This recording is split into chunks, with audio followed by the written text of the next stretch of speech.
Hello बच्चों, let's read this question and the question says that a copper complex crystallizing in a CCP lattice with a cell edge of 0.4518 nm has been revealed by employing X-ray diffraction studies. The density of a copper complex is found to be 7.62 gram per centimeter cube. The molar mass of copper complex in gram per mole is nearest integer given Na or Avogadro number is equal to 6.023 into 10 raised to power 23। तो आइए अब इस question को यहाँ पर हम solve कर लेते हैं। इस क्वेश्चन में हमसे कहा गया है कि हमारे पास एक कॉपर कॉम्प्लेक्स है जो कि क्रिस्टलाइज होता है in a CCP lattice with cell edge of 0.4518 nm और इसे रिवील्ड किया गया है by employing X ray diffraction studies. तो हमें डेंसिटी जो गिवन है कॉपर कॉम्प्लेक्स की वो है 7.62।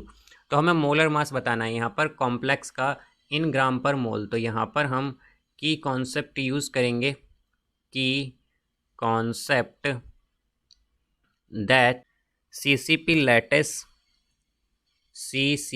lattice has FCC structure.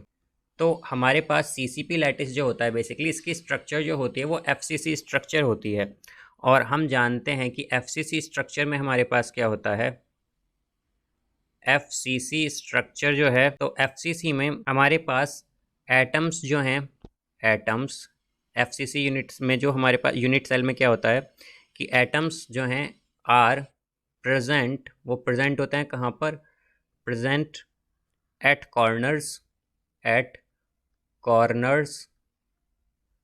As well as face centres.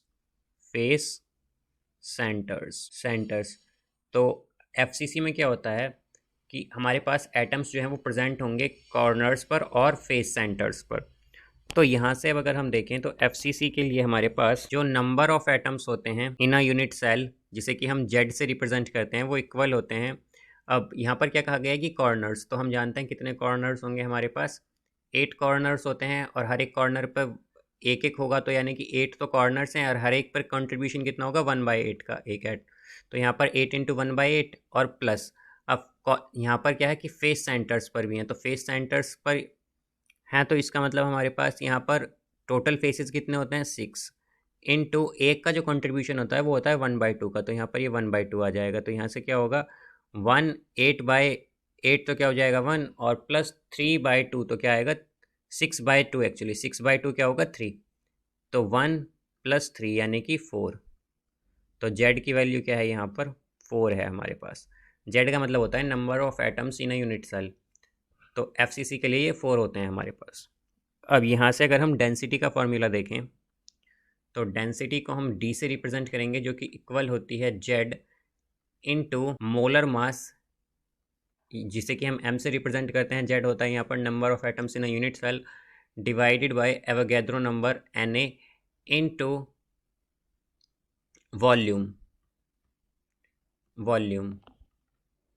तो अब अगर हम देखें तो हमें डेंसिटी किस में चाहिए, यहाँ पर हमसे कहा गया है कि हमें यहाँ पर डेंसिटी किस में गिवन है, बेसिकली डेंसिटी गिवन है ग्राम और सेंटीमीटर, यहाँ पर हमें ये गिवन है। तो अब अगर हम डेटा देखें तो Z की वैल्यू क्या आई है हमारे पास, Z तो यहाँ पर 4 हो गया। मोलर मास हमें क्या करना है, कैलकुलेट करना है। एवोगैड्रो नंबर हमारे पास गिवन है और वॉल्यूम क्या होती है, जैसा कि हम जानते हैं कि एक यूनिट सेल जो है उसकी वॉल्यूम क्या होगी हमारे पास, जो उसकी एज होती है एज लेंथ उसका क्यूब। तो वॉल्यूम क्या होगी, वॉल्यूम होगी यहाँ पर, अगर हम मान ले कि हमसे क्या कहा गया है कि यहाँ पर सेल एज जो है हमारे पास वो है 0.4518 nm, तो वॉल्यूम क्या होगी, अगर हम ए को एज लेंथ मान लें तो हमारे पास ए क्यूब आ जाएगा। ए को हमने क्या माना है एज लेंथ,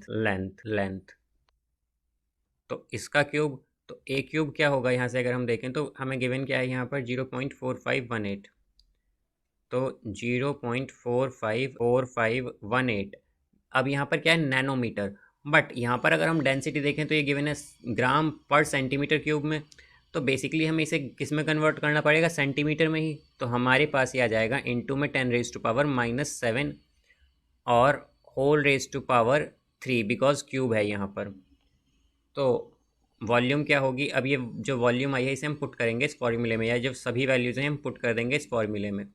तो अब डेंसिटी, अगर यहाँ से हम डायरेक्ट मोलर मास का फॉर्मूला ही निकाल लें तो मोलर मास क्या हो जाएगा हमारे पास, D into Avogadro number, a D का मतलब डेंसिटी, इंटू वॉल्यूम, वॉल्यूम जैसा कि हम जानते हैं यहाँ पर क्या हो जाएगी, ए क्यूब। तो ए क्यूब और डिवाइडेड बाय जेड। तो अब हम ये सभी वैल्यूज़ पुट करेंगे।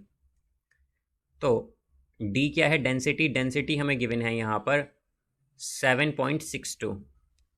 तो यह आएगा 7.62 इंटू एवोगैद्रो नंबर हमारे पास क्या है यहाँ पर 6.023 इंटू 10⁻23, 6.023 इंटू 10⁻23, देन इंटू, अब यहाँ से अगर हम ए क्यूब देखें तो ए क्यूब क्या है, यह है 0.4518 इंटू 10⁻⁻7 क्यूब, और डिवाइडेड बाय जेड, जेड की वैल्यू क्या है 4। तो मोलर मास क्या आएगा, ये आएगा 7.62 इंटू 6.023 इंटू 10⁻23 इंटू 0.4518 क्यूब लिख सकते हैं इसे, और हम यहाँ से ये क्या आ जाएगा इंटू 10⁻⁻21 आएगा, डिवाइडेड बाय 4। तो m क्या होगा यहाँ से, ये हो जाएगा 7.62 इंटू, तो ये आएगा हमारे पास 0.09223, ये आ जाएगा यहाँ पर, इंटू, अब यहाँ पर ये क्या था 10⁻23 और 10⁻⁻21, तो इसे हम 10 स्क्वायर लिख सकते हैं, डिवाइडेड बाय 4। तो इन सब को यहाँ से अगर अब हम सॉल्व कर लें तो ये आ जाएगा हमारे पास 105.8 ग्राम पर मोल, ये आएगा यहाँ पर।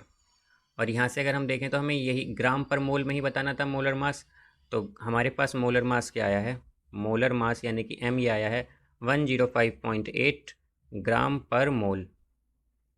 बट हमसे आगे क्या कहा गया है कि हमें नियरेस्ट इंटीजर में बताना है, कि जो नियरेस्ट इंटीजर होगा उसमें, अगर हम मोलर मास को देखें नियरेस्ट इंटीजर में तो क्या होगा हमारे पास, ये हो जाएगा 106 ग्राम पर मोल, ये आएगा, और ये क्या हो जाएगा, इसका आंसर हो जाएगा यहाँ पर।